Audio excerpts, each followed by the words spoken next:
Baik, Assalamualaikum warahmatullahi wabarakatuh. Kami dari kelompok 2 ingin mempresentasikan eh, perkembangan e-commerce terhadap perekonomian Indonesia, perkembangan penetrasi digital pada bisnis dan dampaknya terhadap makroekonomi Indonesia. Next.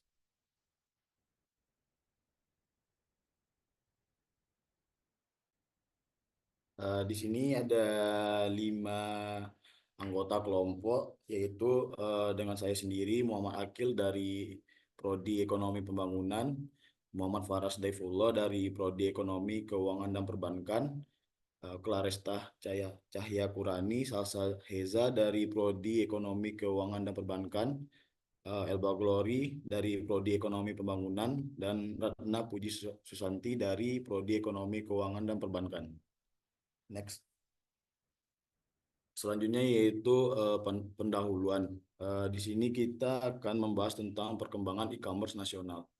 Perkembangan e-commerce di Indonesia telah mengalami lonjakan signifikan, didorong oleh meningkatnya akses internet dan penggunaan smartphone di luar negeri. Di sini terdapat grafik batang yang menunjukkan persentase penetrasi layanan internet di Indonesia.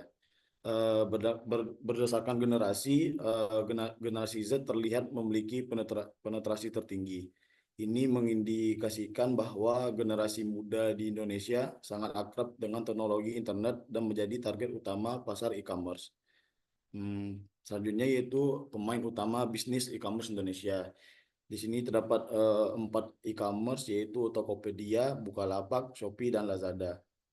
Gambar ini menyebutkan beberapa pemain utama dalam industri e-commerce Indonesia yang menunjukkan bahwa persaingan di industri ini cukup ketat. Dan di bawahnya dapat grafik jumlah pengguna e-commerce Indonesia. Walaupun grafiknya ini secara eksplisit menunjukkan jumlah pengguna data tahunan dari tahun 2022, 2023, 2024 yang tercantum mengindikasikan bahwa ada proyeksi pertumbuhan yang signifikan dalam jumlah pengguna e-commerce di Indonesia. Bisa di next. Selanjutnya itu adalah rumusan masalah dan tujuan riset. Jadi rumusan masalahnya yaitu adalah perkembangan e-commerce, bagaimana perkembangan e-commerce di Indonesia dalam beberapa tahun terakhir, dan apa faktor-faktor utama yang mendorong pertumbuhan tersebut. Selanjutnya itu adalah tantangan dan hambatan. Apa saja tantangan dan hambatan yang dihadapi oleh perusahaan e-commerce di Indonesia dalam mengembangkan bisnis mereka, terutama dalam hal regulasi dan kebijakan. Selanjutnya, dampak pada perekonomian Indonesia. Apa dampak perkembangan e-commerce terhadap perekonomian terkait dengan peningkatan PDB, lapangan pekerjaan, serta bagaimana e-commerce mengubah pola konsumsi masyarakat Indonesia. Di sini terdapat 3 tujuan penelitian. Yang poin pertama yaitu menganalisis perkembangan e-commerce Indonesia dalam beberapa tahun terakhir, masuk mengidentifikasi faktor-faktor utama yang mendorong pertumbuhan sektor ini. Poin kedua yaitu mengidentifikasi dan mengevaluasi tantangan serta hambatan yang dihadapi oleh perusahaan e-commerce di Indonesia dengan fokus khusus pada aspek regulasi dan kebijakan yang mempengaruhi pengembangan bisnis mereka. Poin terakhir yaitu mengevaluasi dampak perkembangan e-commerce terhadap perekonomian nasional, termasuk kontribusinya terhadap peningkatan produk domestik bruto atau PDB, penciptaan lapangan kerja, dan perubahan pola konsumsi masyarakat. Bisa di next.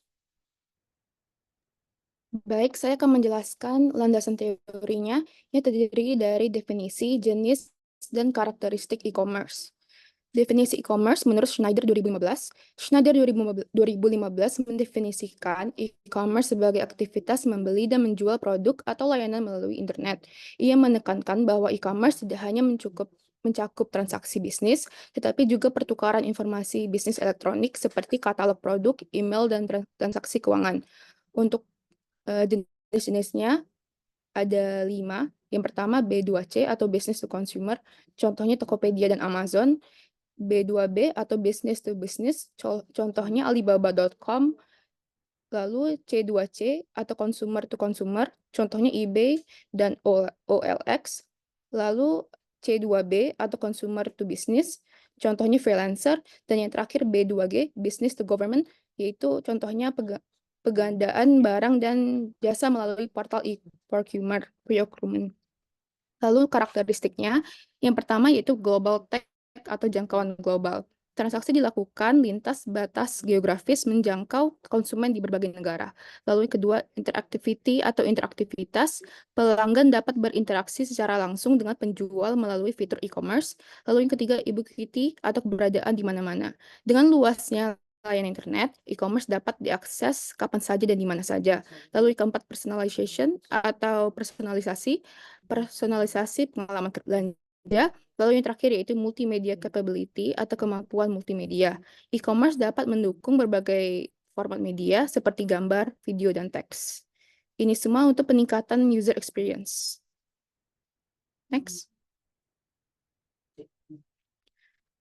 Berikutnya yaitu landasan teori ekonomi, dan literatur review.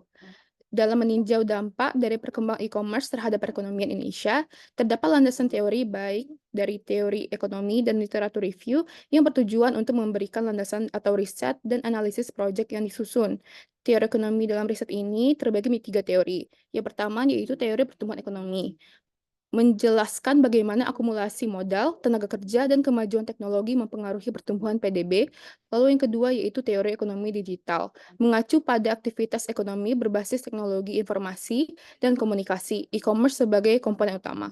Lalu yang ketiga yaitu teori neoklasik, menekankan pentingnya teknologi dan inovasi dalam pertumbuhan ekonomi. Ekonomi e-commerce mendorong inovasi dengan menyediakan platform untuk interaksi efisien.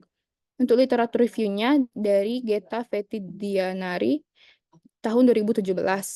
Penelitian ini menganalisis pengaruh e-commerce terhadap pertumbuhan ekonomi Indonesia dari tahun 1996 hingga 2015. Hasilnya menunjukkan bahwa perkembangan nilai transaksi e-commerce, jumlah situs bisnis, dan pengguna internet berpengaruh positif terhadap pertumbuhan ekonomi. Penelitian ini menegaskan bahwa e-commerce dapat mengurangi hambatan masuk dan biaya produksi, serta mempercepat pertumbuhan entrepreneur sebagai sumber pertumbuhan ekonomi modern. Penelitian ini menunjukkan adanya hubungan positif yang signifikan antara perkembangan e-commerce melalui nilai transaksi, jumlah situs bisnis, dan pengguna internet dengan pertumbuhan ekonomi Indonesia, terutama dalam jangka panjang, meskipun manfaat ini mungkin memerlukan waktu untuk terlihat. Interaksi antara situs bisnis atau penawaran dan pengguna internet atau permintaan penting dalam meningkatkan nilai transaksi e-commerce dan mendukung pertumbuhan ekonomi. Research Approach Autoregressive Distributed Lag atau RDL. Next. Berikutnya akan dijelaskan oleh rekan saya. Baik, selanjutnya adalah mengenai perkembangan e-commerce di Indonesia yang meninjau perkembangan dan pemain utama bisnis e-commerce di Indonesia. Pertama, saya akan menjelaskan mengenai masa perkembangan e-commerce karena sebelum seberkembang sekarang, e-commerce itu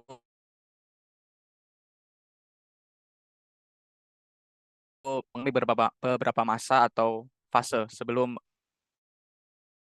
sekarang. Yaitu yang pertama pada tahun 2000-an, sekitar tahun 2000-an itu adalah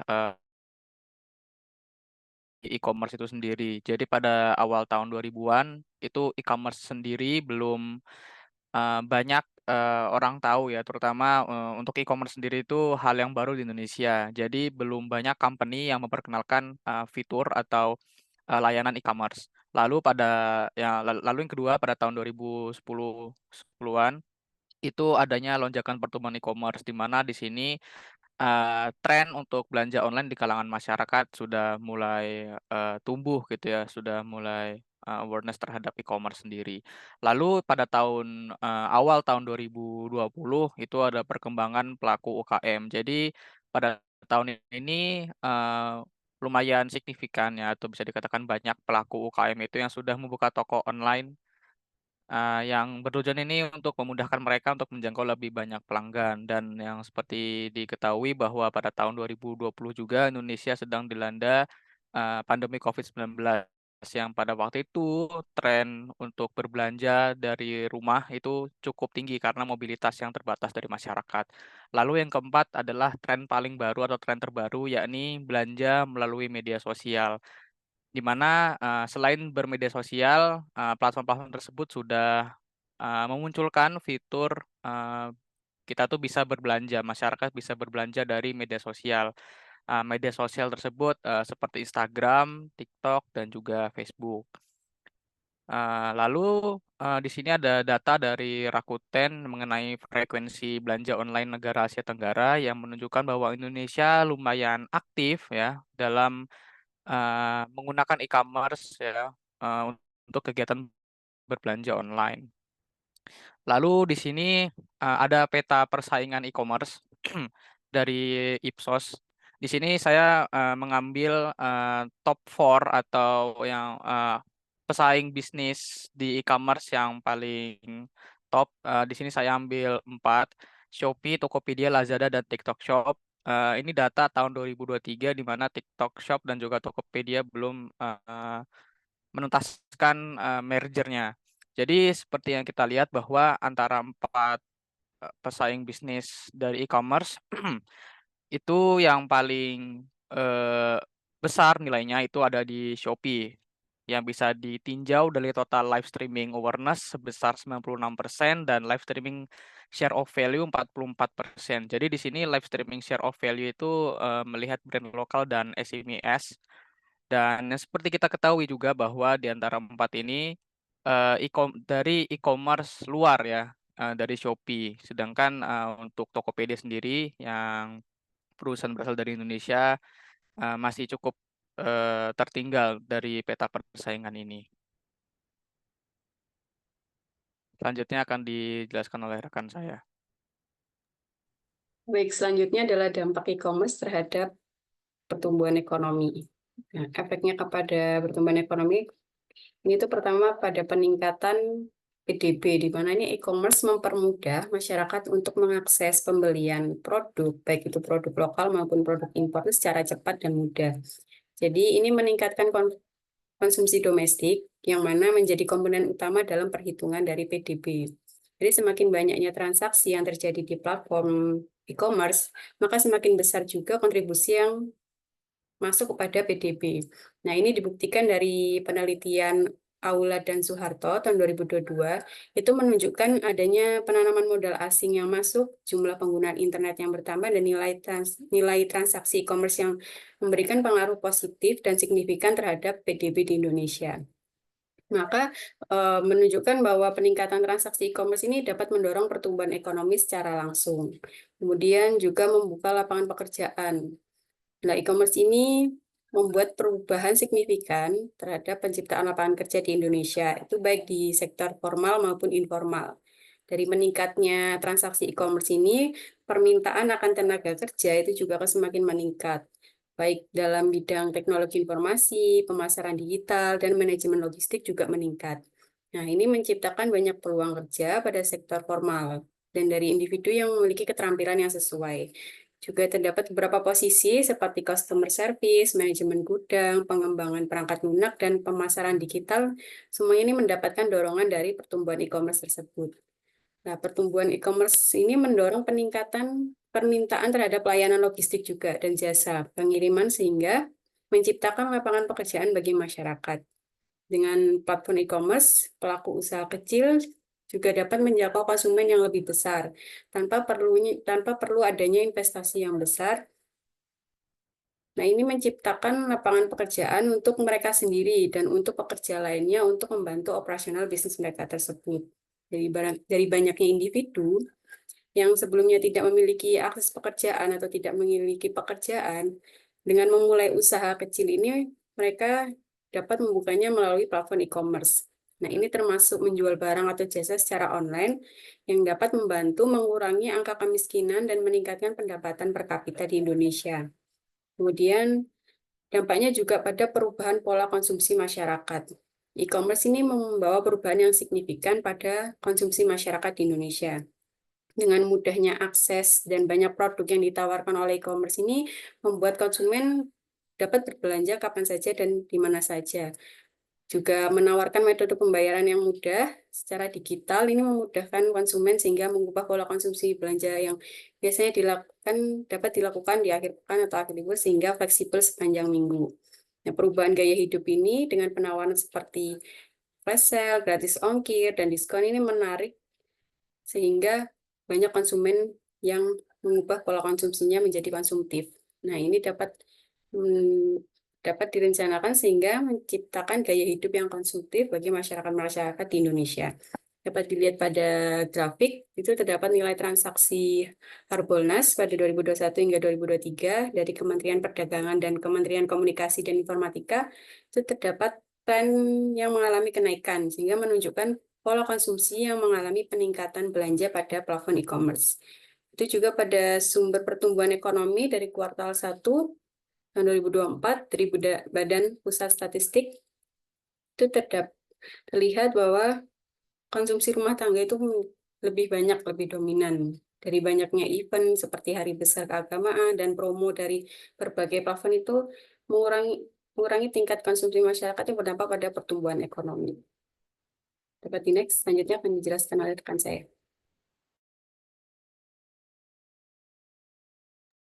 Yang selanjutnya ada tantangan dan hambatan, isinya tentang persaingan, regulasi, dan kebijakan pemerintah.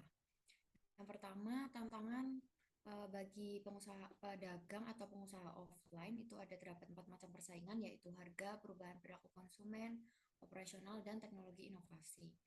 Yang pertama ada persaingan harga.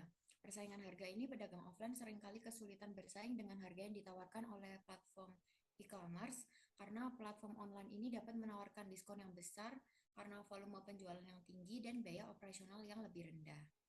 Yang kedua, perubahan perilaku konsumen.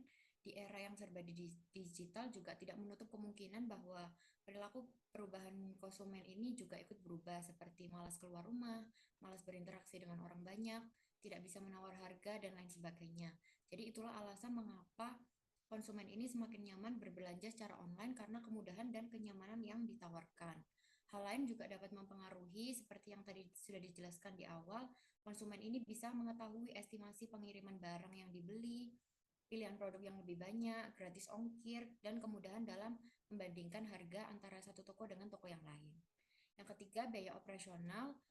Pedagang offline ini juga harus menanggung biaya operasional yang lebih tinggi daripada pedagang online karena ada sewa toko, utilitas, dan gaji karyawan. Dan hal ini juga membuat mereka ini lebih sulit untuk bersaing dengan toko online karena yang memiliki overhead itu lebih rendah. Yang terakhir ada teknologi dan inovasi. Pedagang offline juga seringkali kurang dalam hal adopsi teknologi. Jadi kurangnya investasi dalam teknologi seperti point of sale itu bisa menjadi transaksi tersendiri di mana penjualan itu tidak harus menggunakan kertas. Jadi tidak harus menggunakan struk, mesin kasir, dan lain sebagainya. Jadi bisa hanya menggunakan invoice yang mana itu biayanya lebih hemat dan lebih simpel. Selanjutnya ada regulasi dan kebijakan pemerintah seperti perpajakan, pelindungan konsumen, keamanan data, dan perdagangan. Yang pertama ada Undang-Undang Nomor 8 Tahun 1999 itu tentang pelindungan konsumen yang bertujuan untuk memberikan perlindungan ke konsumen dalam transaksi e-commerce dan memastikan hak konsumen itu terlindungi, juga mengatur tanggung jawab para pelaku usaha. Yang kedua, keamanan dalam transaksi diatur dalam Peraturan Pemerintah Nomor 71 Tahun 2019 tentang penyelenggaraan sistem dan transaksi elektronik yang bertujuan untuk mengatur kewajiban penyelenggara sistem elektronik dalam melindungi data pribadi dan memastikan keamanan transaksi elektronik. Yang ketiga, transparansi dan kejujuran diatur dalam Peraturan Menteri Perdagangan Nomor 50 Tahun 2020 tentang ketentuan perizinan usaha, pengiklanan, pembinaan, dan pengawasan pelaku usaha dalam perdagangan melalui sistem elektronik, yang bertujuan untuk mengatur perizinan bagi pelaku usaha e-commerce, ketentuan pengiklanan, serta pembinaan dan pengawasan perdagangan melalui sistem elektronik. Lalu yang terakhir ini ada perlakuan perpajakan yang adil, diatur dalam Peraturan Menteri Keuangan Nomor 210 garing PMK titik 010 garing 2018 tentang perlakuan perpajakan atau transaksi perdagangan melalui sistem elektronik atau e-commerce yang bertujuan untuk mengatur perlakuan perpajakan bagi pengusaha e-commerce termasuk ketentuan pemungutan pajak bagi transaksi yang dilakukan melalui platform digital. Next. Selanjutnya akan dijelaskan oleh rekan saya. Baik, selanjutnya adalah studi kasus mengenai merger antara Tokopedia dan TikTok Shop. Jadi, sebelumnya, mengapa di sini, kami memilih untuk, studi kasus mengenai merger Tokopedia dan TikTok Shop karena, seperti kita ketahui bahwa pemain bisnis utama dari e-commerce di Indonesia itu salah 2 dari banyak perusahaan adalah, GoTo, Gojek Tokopedia, dan juga TikTok. Dan akhir-akhir ini juga sedang ramai diperbincangkan mengenai, tindakan corporate action berupa merger dari GoTo dan TikTok. Maka dari itu pada studi kasus kali ini kami, memilih company dari GoTo dan juga TikTok. Jadi yang pertama yaitu adalah corporate action berupa merger yang seperti diketahui juga bahwa pada tanggal 31 bulan Januari tahun 2024, GoTo dan juga, TikTok telah menuntaskan, corporate action berupa merger yang pada hasilnya dari komposisi pengendali, pada akhirnya TikTok, memiliki persentase, pengendali yang cukup besar, yakni 75,01% dan GoTo sebesar 24,99%. Lalu di sini juga ada recently news from GoTo atau berita paling, akhir-akhir ini terkait dengan GoTo. Jadi setelah merger, GoTo itu melakukan PHK kepada beberapa karyawannya yang menurut dari beberapa sumber media jumlahnya itu belum diketahui secara pasti. Ini beritanya, sekitar pada bulan Juni tahun 2024. Lalu dari Biden sendiri, mereka mengatakan bahwa siap mem-PHK sekitar 450 karyawan, yang di mana 450 karyawan ini adalah angka dari total 5.000 total karyawan setelah merger. Eee, tentunya dari beberapa pihak, mengenai PHK ini adalah sesuatu yang wajar karena seperti yang diketahui bahwa setiap merger atau melakukan penggabungan, tentu di situ ada perampingan strukturisasi organisasi dan, sebenarnya banyak faktor untuk, melakukan PHK ini seperti, mengurangi beban operasional dan lain sebagainya. Nah, di sini, saya membagi 2 dampak, dampak positif dan dampak negatif terkait pada makroekonomi Indonesia. Di sini untuk dampak positifnya adalah, meningkatkan visibilitas produk dan juga kolaborasi. Yang pertama yakni, meningkatkan visibilitas di mana UMKM bisa lebih banyak, untuk mencari calon pelanggan dan meningkatkan produk. Karena seperti kita ketahui bahwa TikTok sendiri itu adalah media sosial dan juga, GoTo juga memiliki, competitive positioning yang cukup besar di Indonesia. Maka dari itu jika, eee, dimanfaatkan secara baik dan tentunya di sini ada, inovasi digital, maka, suatu produk itu bisa lebih, naik untuk, kualitasnya gitu.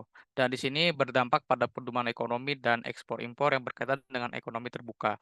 Lalu yang kedua adalah kolaborasi antar platform digital untuk kemajuan industri digital dan ekonomi, untuk memperluas jangkauan dan membuka peluang baru bagi bisnis dan ini juga berdampak pada penciptaan lapangan pekerjaan. Lalu yang, terakhir adalah dampak negatif di mana dari studi kasus kita dapat lihat bahwa tindakan PHK ini juga mengakibatkan angka unemployment rate itu bertambah dan ini bisa berakibat pada penurunan PDB, konsumsi dan permintaan agregat dan juga penurunan investasi.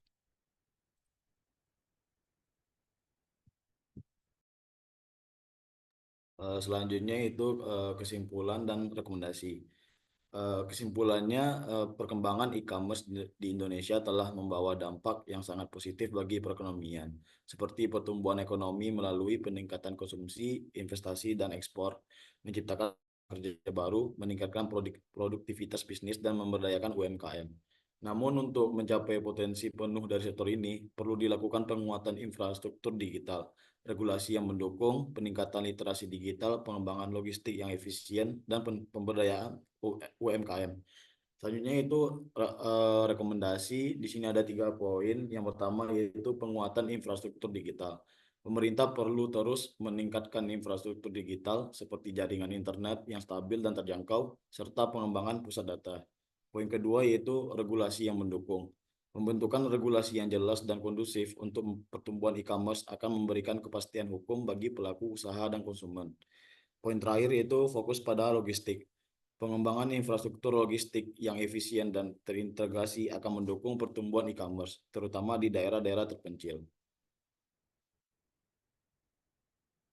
Baik, cukup sekian pembahasan dari kami kelompok 2. Bila ada salah kami mohon maaf. Saya tutup. Assalamualaikum warahmatullahi wabarakatuh.